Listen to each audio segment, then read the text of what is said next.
name's Mike Benson. I work for Changing Lives. We're a drug treatment service in the City of York. This video has been developed because there's a few things about drugs and alcohol you need to know. First things first, what we talk about. What is a drug? Pause the video, have a think about it, come back to me.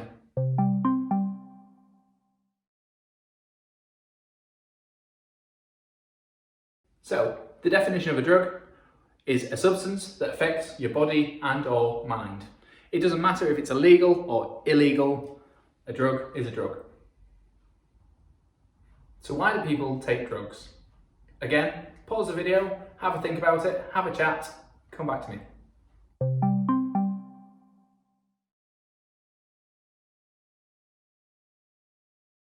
People take substances for a number of reasons.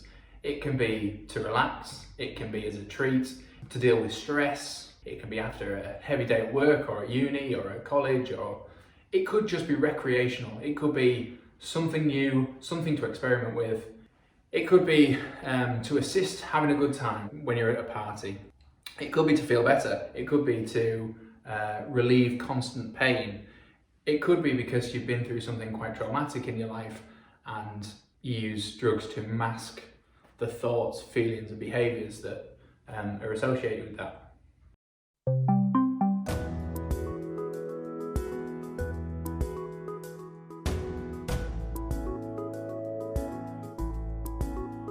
Using drugs is not without its consequences, as we'll find out later on in terms of drugs in the law. However, worth considering, if you're using substances, there are short-term, long-term consequences to that use. Again, pause the video, have a think about it, have a chat, come back to me.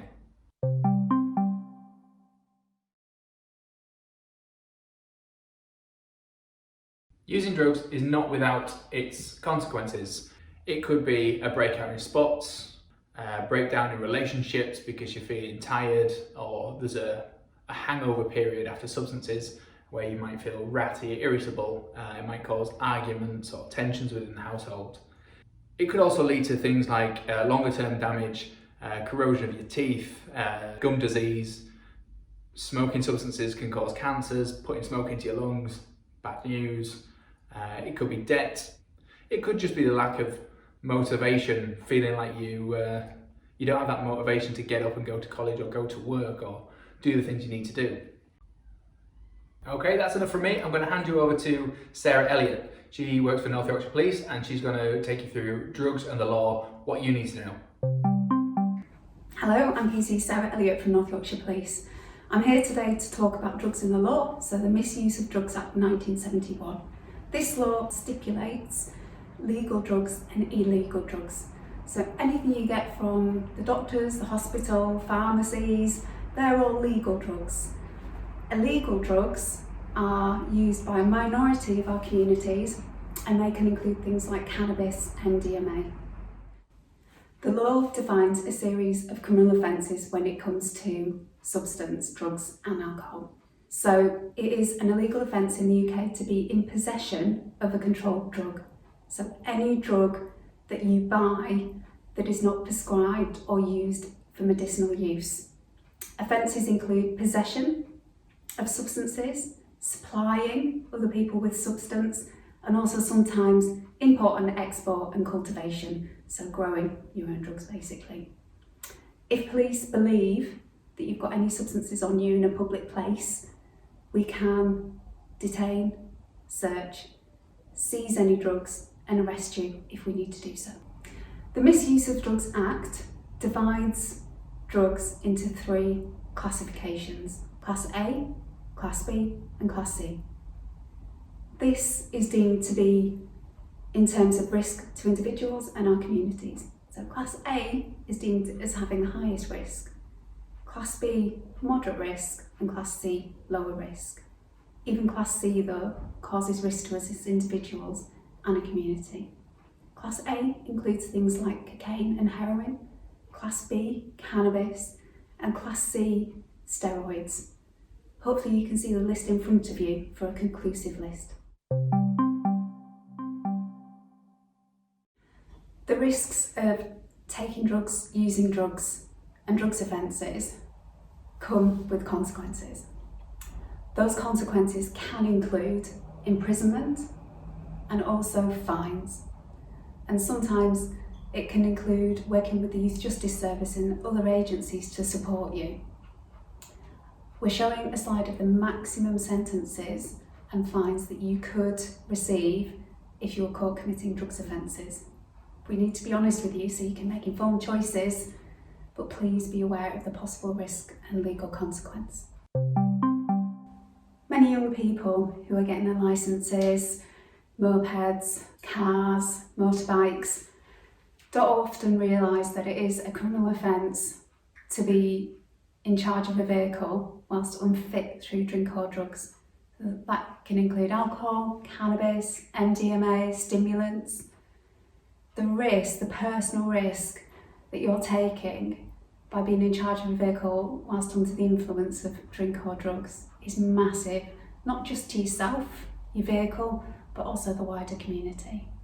Having seen the consequence of drink and drug driving, it has massive, long-lasting impact, both physically and emotionally. So please think twice about driving any vehicle under the influence of drink or drugs, or accepting any lifts from anybody under the influence. Make a polite excuse, say no thank you. Just make good choices to keep yourself safe. When we talk about specific risks of drug and drink driving, it depends on the drug that you're taking in terms of how it will affect and impair your standard of driving. So cannabis and alcohol will slow your reaction times down and often distort your judgment of oncoming traffic or your speed or even your position on the road. Other drugs, stimulants, cocaine, can speed up your reaction times and you can oversteer, overreact, and the consequences can be absolutely devastating. When police attend road traffic collisions, or if we're ever behind a vehicle and we're concerned about the manner of driving by the driver, we do have the power to stop, search, detain, and complete roadside breath tests to make sure that driver is in full control and is able to drive the vehicle safely. We do have roadside tests that we can use, so breath tests and mouth swab tests. If you are stopped and detained and we ask you to provide a specimen of breath or to do a mouth swab, if you refuse, you will be arrested for failing to provide a specimen of breath or mouth swab. If you do provide a specimen of breath or mouth swab and it does test positive, you will be arrested and taken to the police station, mainly to protect yourself and other members in our community to keep everybody safe. After that, you will be interviewed and potentially charged with a criminal offence.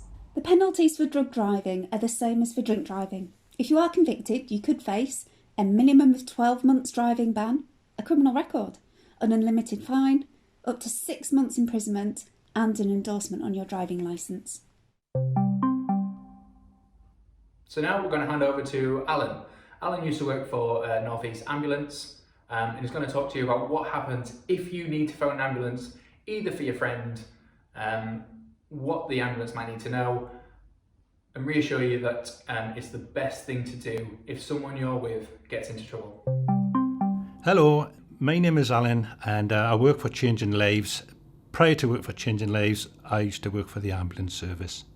I'm just here to talk about what to do if you need to call an ambulance because of a drug or alcohol potentially overdose situation.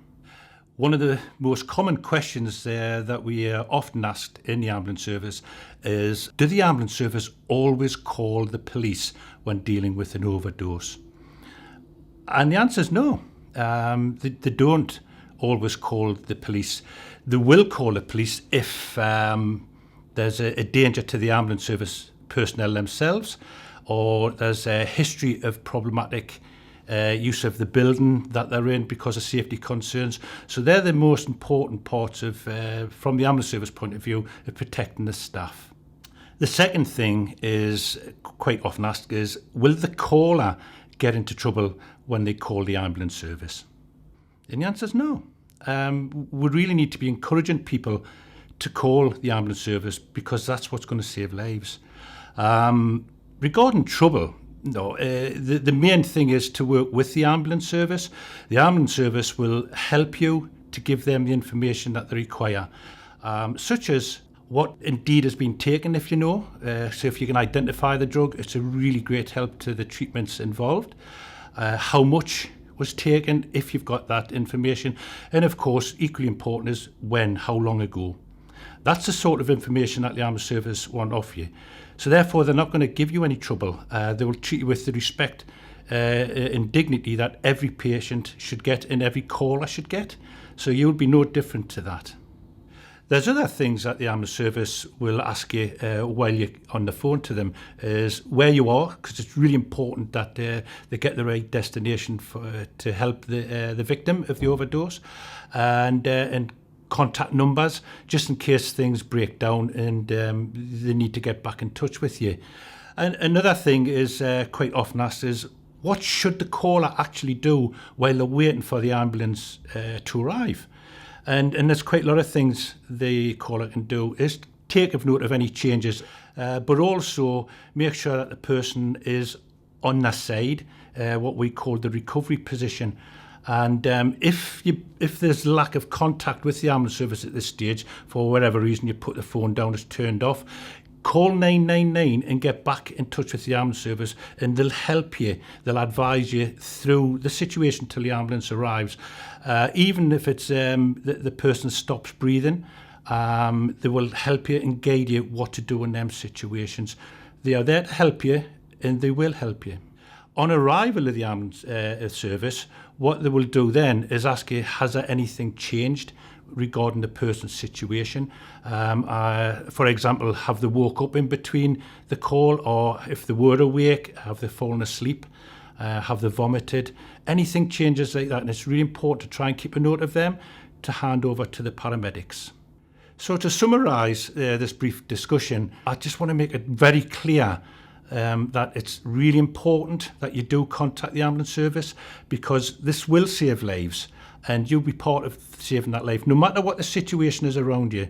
And it also includes the fact that you'll be safe as well. Please call the ambulance. On the screen now, you can see some useful information. All the information we've given to you in this clip can be fact-checked. You can look for yourself online. We suggest you talk to Frank, full of useful information about substances. If you get yourself into trouble, if you need someone to talk to, if you're in crisis, phone the Samaritans. They're great guys. They will listen to you. They'll give you advice. It's a free phone number. The website's there as well. Alternatively, if you live in York and you want to contact Changing Lives Drug and Alcohol Service, our number's here as well. That's it from us. Thank you to Sarah from North Yorkshire Police. Thank you to Alan from Changing Lives. If you get a chance, hop onto YouTube, type in addiction, or watch this video. It's 5 minutes long, and it's all about how the opposite of addiction is connection. Thank you very much for watching. Take care.